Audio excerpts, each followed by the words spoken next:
Buenas tardes. Boa tarde. A minha apresentação foi dividida em várias partes. A primeira parte ecoa o requisito da companheira Dora. Responde ao pedido dela de que falemos sobre o que está acontecendo em cada um dos nossos países com relação à participação política das mulheres. Em um segundo momento, vou falar sobre o que está acontecendo com as políticas públicas, dando a vocês exemplos muito concretos. Eu gostaria de pedir aos companheiros que está começando Les pido a los compañeros que se sienten que por favor fizessem silêncio y que hagan silencio porque estamos empezando el segundo momento de nuestros paneles. Los que necesiten conversar, por favor, salgan, háganlo afuera. Gracias. Gracias. Como les decía, Obrigada. Então, como eu vinha dizendo, a segunda parte vai se basear naquilo que está acontecendo nas políticas públicas do Equador. Mas eu vou dar exemplos que serão somente 2 ou 3 na área de educação, basicamente. Em seguida, vou falar para vocês um pouco da nossa experiência de organização. Peço desculpas às pessoas que vão gravar essa minha apresentação, porque eu tenho muita dificuldade de apresentar sentada. Eu me mexo muito, porque eu acho que, bom, entre companheiras aqui, a mesa, na verdade, me separa das minhas companheiras. Eu gosto de conversar com as minhas amigas, com as minhas companheiras socialistas. É para isso que eu vim. Então, com licença. Para exemplificar um pouco o que está acontecendo em Equador, como vocês sabem, tem um partido socialista do qual faço parte. Não quero que vocês calculem a minha idade, mas já tenho 22 anos de militância no Partido Socialista. E eu comecei justamente quando entrei na universidade. Quando nós dissemos que a participação política das mulheres no Equador, quando dissemos que as mulheres agora estão se levantando, e quando as mulheres de uma nação se levantam, constituem as vozes mais fortes que podem ser ouvidas e que não podem ser silenciadas. Essa frase me causou um momento de reflexão. Vou tentar dar a vocês um pouco da história, da luta das companheiras mulheres em Equador. Vou falar um pouco sobre os direitos cidadãos e particularmente os políticos, que foram concedidos de modo geral apenas há alguns anos às mulheres do Equador. Mas o que acontece? Na década de 80, no meu país, surgiu um desejo de maior participação nos processos eleitorais por parte das mulheres. E foi somente em 1980 que 7% da representação política passou às mãos das mulheres. As organizações de mulheres no nosso país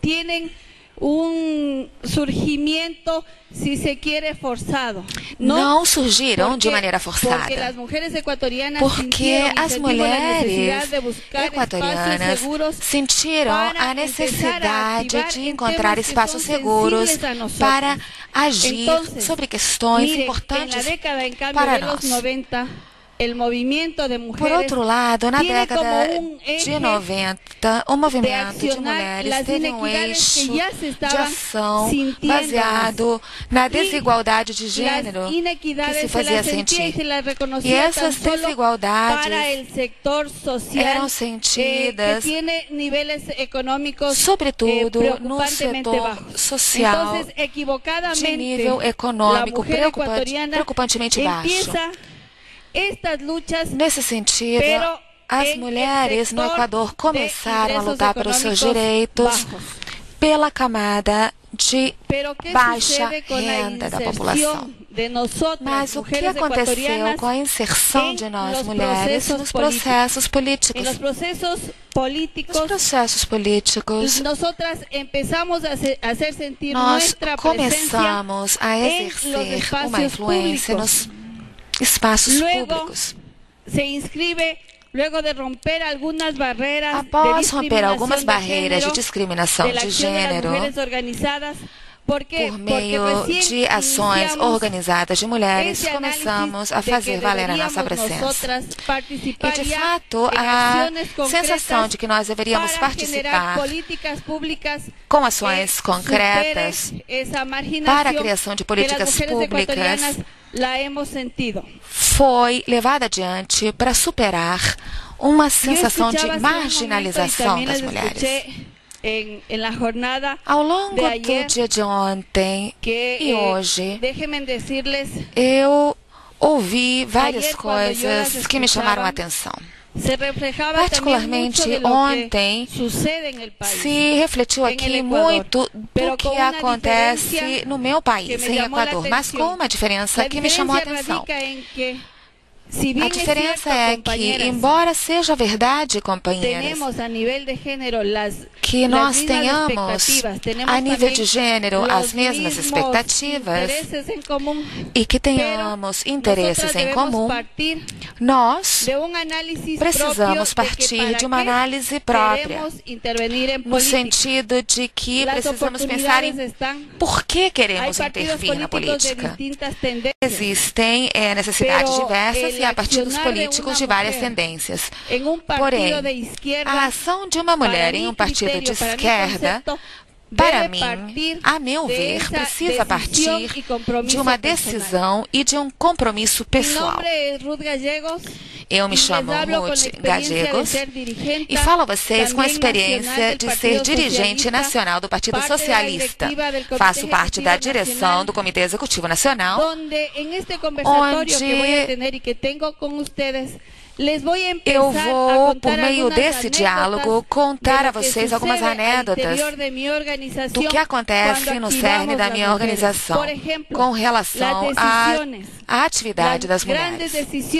Por exemplo, as grandes decisões acontecem sempre depois das 8 horas da noite, quando os nossos companheiros homens continuam nas reuniões e nós, mulheres, começamos a pensar no que está acontecendo nas nossas casas, se nós temos filhos pequenos, sobretudo, começamos a pensar se fizeram o dever de casa. E, enfim, essa é uma decisão, a decisão de ficar ou não é uma decisão que nós passamos a analisar depois das 8 horas da noite. As questões de mulheres e políticas públicas no Equador, infelizmente, não tiveram até agora muito espaço. Embora seja verdade que existam algumas estatísticas a respeito, infelizmente as estatísticas que existem foram atualizadas, entre aspas, somente até o ano de 2006.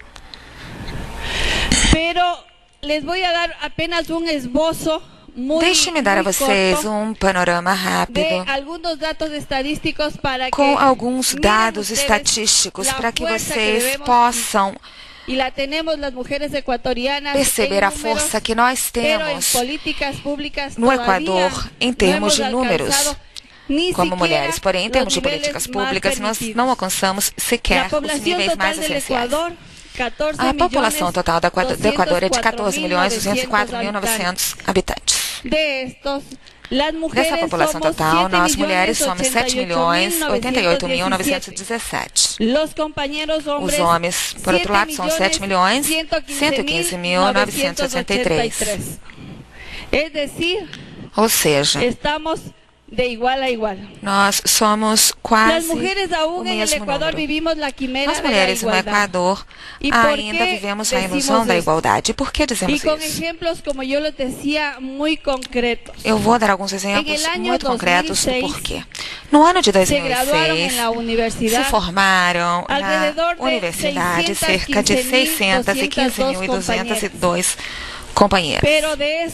Porém, dessas, 54% de esos egresados 55%, pero apenas el 55% então das formandas foram mulheres, mas somente 35% do total de formandas teve bolsas. Somente 30% das bolsas foram dadas a mulheres. Há algum tempo atrás, eu conversei com o reitor de uma universidade que me disse que ele não concordava com que a luta das mulheres fosse pela inserção de espaços somente pelo fato de ser mulher. Diz que não é pelo fato de ser mulheres, mas senão pelo fato de que nós temos direito a essas exigências que fazemos. Em Equador existe uma profissão que é bastante difícil de exercer pelos níveis econômicos que nós temos, particularmente na classe popular. São mulheres em meu país. Particularmente, 60% das mulheres são professoras, mas 100% de diretores escolares são homens. Então, a maioria das professoras são mulheres e todos os diretores são homens. Ou seja, as mulheres no nosso país já têm um rótulo de professoras. Já os cargos de direção são dados praticamente que totalmente aos homens. Que avanços hemos tenido em lo que se refere a la legislação na área de legislação em Equador? Sim, hemos podido eliminar nós conseguimos eliminar que estava consagrada, entre comillas, a las mujeres, incapacidade que era dada às mulheres, ou seja, não pode havia um impedimento para a mulher casada de fazer qualquer tipo de contratação sem o consentimento do marido. Ou seja, quando a mulher se casava, ela assinava um contrato conjugal que a impedia de assinar qualquer outro contrato, nem sequer de aluguel, sem o consentimento do marido. No nosso Código Civil do Equador existia a palavra súdita. Condição de súbdita e o Código Civil determinava que a mulher deve obediência e respeito ao marido. Ou seja, nos colocava, o Código Civil nos colocava numa posição de súditas. Finalmente, eu quero dizer a vocês que o Equador é uma sociedade intercultural. Ontem eu ouvi falar bastante dos problemas na área rural, dos problemas de negros e negras.